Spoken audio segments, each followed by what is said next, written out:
जय श्री गणेश। माघ कृष्ण गणेश चतुर्थी व्रत कथा। ऋषि शर्मा ब्राह्मण की कथा। पार्वती जी ने पूछा कि हे वत्स, माघ महीने में किस गणेश की पूजा करनी चाहिए तथा इसका क्या नाम है? उस दिन पूजन में किस वस्तु का नैवेद्य अर्पित करना चाहिए और क्या आहार ग्रहण करना चाहिए, इसे आप विस्तार से बतलाने की कृपा करें। गणेश जी ने कहा, हे माता, माघ में भालचंद्र नामक गणेश की पूजा करनी चाहिए। इनका पूजन षोडशोपचार विधि से करना चाहिए। हे माता पार्वती, इस दिन तिल के 10 लड्डू बना ले, 5 लड्डू देवता को चढ़ावे और शेष 5 ब्राह्मण को दान दे देवे। ब्राह्मण की पूजा भक्ति पूर्वक करके उन्हें दक्षिणा देने के बाद उन 5 लड्डुओं को उन्हें प्रदान कर दे। हे देवी, तिल के 10 लड्डुओं को स्वयं आहार करें। इस संबंध में मैं आपको राजा हरिश्चंद्र का वृत्तांत सुनाता हूँ। सतयुग में हरिश्चंद्र नामक एक प्रतापी राजा हुए थे। वे क्षात्र धर्म में पट्टु सरल स्वभाव, सत्यनिष्ठ और विद्वान ब्राह्मणों के पूजक थे। हे देवी, उनके शासन काल में अधर्म नाम की कोई वस्तु नहीं थी। उनके राज्य में कोई अपाहिज, दरिद्र या दुखी नहीं था। सभी लोग आदि व्याधि से रहित एवं दीर्घायु होते थे। उन्हीं के राज्य में एक ऋषि शर्मा नामक तपस्वी ब्राह्मण रहते थे। एक पुत्र की प्राप्ति होने के बाद वे स्वर्गवासी हुए। पुत्र का भरण पोषण उनकी पत्नी करने लगी। वह विधवा ब्राह्मणी भिक्षाटन के द्वारा पुत्र का पालन पोषण करती। उसी ब्राह्मणी ने माघ मास की संकटा चतुर्थी का व्रत किया। वह पतिव्रता ब्राह्मणी गोबर से गणेश जी की प्रतिमा बनाकर सदैव पूजन किया करती थी। हे पार्वती, भिक्षाटन के द्वारा ही उसने पूर्वोक्त रीति से तिल के 10 लड्डू बनाए। इसी बीच उसका पुत्र गणेश जी की मूर्ति अपने गले में बांधकर स्वेच्छा से खेलने के लिए बाहर चला गया। तब एक नर पिशाच कुम्हार ने उस ब्राह्मणी के 5 वर्षीय बालक को जबरन पकड़कर अपने आवा में छोड़कर मिट्टी के बर्तनों को पकाने के लिए उसमें आग लगा दी। इधर उसकी माता अपने बच्चे को ढूंढने लगी।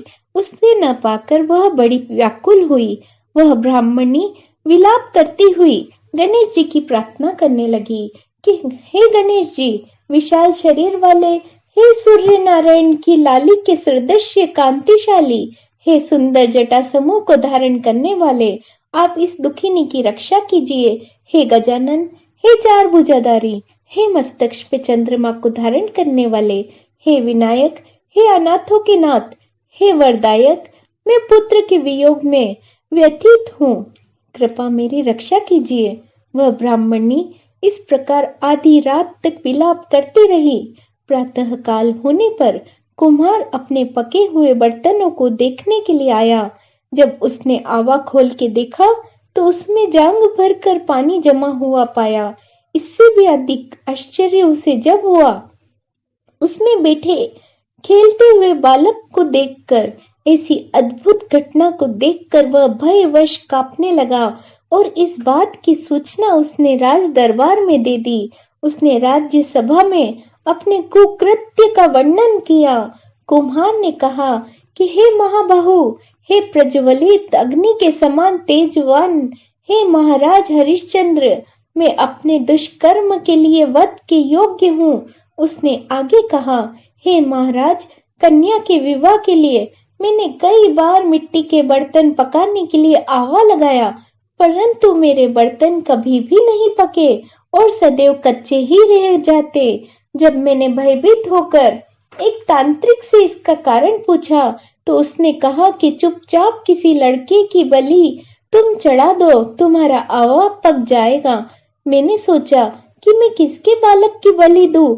जिसके बालक की बलि दूंगा वह मुझे क्यों कर जीवित छोड़ेगा। इसी भय से हे महाराज, मैंने दृढ़ निश्चय किया कि इसे ही बैठा कर आग लगा दूंगा।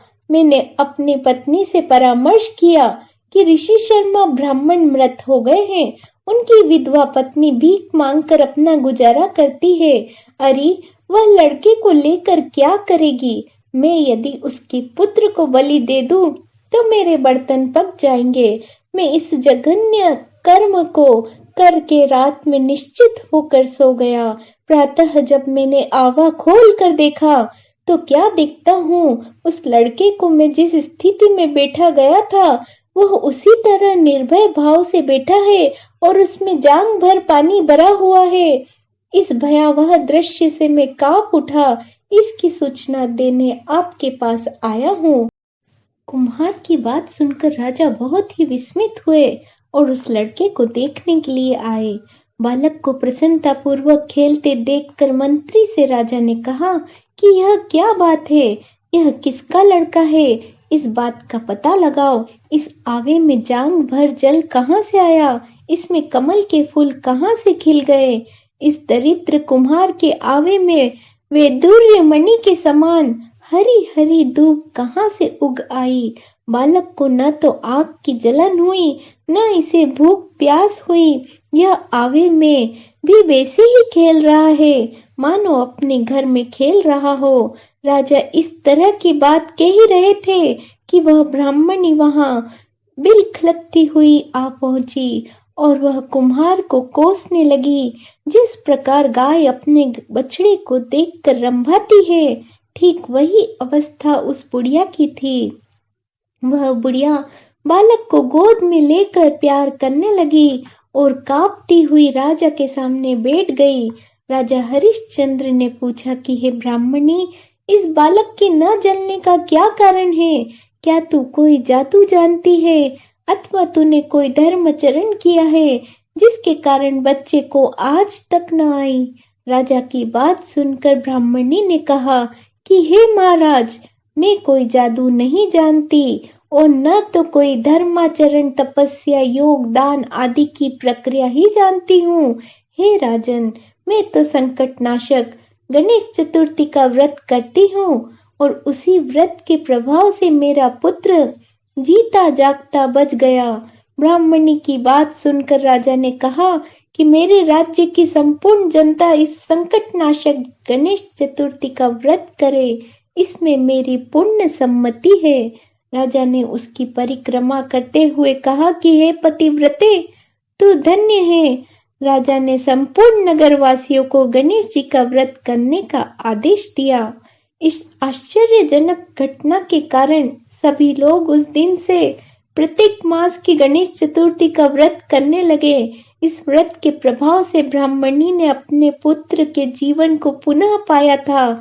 इतना कहने के बाद श्री कृष्ण ने कहा कि हे युधिष्ठिर, आप भी सर्वोत्तम व्रत को कीजिए। इस व्रत के प्रभाव से आपकी सभी कामनाएं पूर्ण होगी। आप मित्रों, पुत्रों और पौत्रों को सुख देने वाले साम्राज्य को प्राप्त करेंगे। हे महाराज, जो लोग इस व्रत को करेंगे उन्हें पुण्य सफलता मिलेगी। भगवान कृष्ण की बात से युधिष्ठिर बहुत प्रसन्न हुए और माघ कृष्ण गणेश चतुर्थी का व्रत करके निष्कंटक राज्य भोगने लगे। जय श्री गणेश।